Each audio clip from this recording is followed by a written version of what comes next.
when I first heard about it, I kind of wanted to just get the number right away. It was like, hey, let's just get the number, let's get it into the budget, and just know what we're gonna do. And so, did some prayer, talked to some people. Obviously, we sat down and we talked and looked at our priorities. It's like, hey, God, give me wisdom, and I'll pick my number, or I'll pick our number as a family. Give me wisdom, and that's how you can help me here. That's how you can help us, is give me wisdom, and then we'll figure it out looking at the numbers. And kind of did that, came up with a number, and thought, like, yeah, this number can work. But I knew it wasn't about trying to get some super high number, but I knew this number wasn't, it wasn't really arrived from prayer. We could do more. We could be more generous there. So we kind of went back to the drawing board. Did what I do again, looked at that number, said, all right, God, again, give me wisdom to be more generous this time. And so went back, looked at the number, said, okay, we can cut this, we can set this aside, and just kind of went like scorched earth with everything we could do from a budget standpoint. And then after, again, some more conversation, some more prayer, we kind of got together and said, hey, let's just both pray and say, God, what do you want us to do? It's not about getting this, what would be a big number for us. It's not about finding this, stretching us to the absolute max. At the same time, it's not about how do we do this without sacrifice. And I felt like we had just missed the mark the first 2 times. And so we went back, we both prayed, we talked about it, and we actually ended up with kind of a number that hit right, that really hit kind of right in the middle. So for me, it was a little bit different.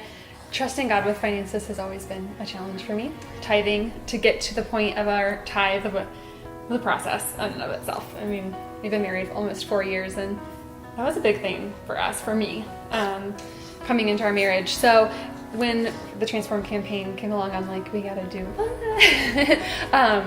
And so I was on board, but still really hesitant, like, man, we've been working to do this or this, and just trusting God with that has been my one big area of weakness. And so the more I learned about the campaign, the more excited I got. Building a church to bring people in your community closer to Jesus is amazing, and it's very specific, but it's very broad, especially when you talk about everything our church does. And so once I found about the Kenya piece, it was like, okay, this is what I want to do on top of what we're doing. And then that's when it was like, okay, what do we need to do now to make this happen? What can we do to make sure that this happens over there? One thing I'm looking forward to, I can't wait to see Eden playing in the playground area and playing with her friends at church, and just being excited to go to church. And we always want to be excited, but for a kid, just to get to learn about Jesus and do so in just a fun environment like that, I'm excited. Having an Christian education-based program is going to be awesome, and it's definitely a need in our community. And I'm just so excited for Eden to be able to have an opportunity to go there and to learn and be there outside of Sundays. Our money isn't our money, and it's tough sometimes it's not our money. It's tough sometimes because it's like we work and we get our paychecks and we do all this planning, and sometimes it's so easy to forget this is not about us. This is not about it's not our money. God has blessed us in so many ways.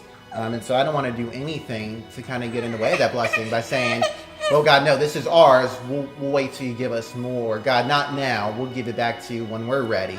And I just felt like God was saying, now's the time. Now's the time.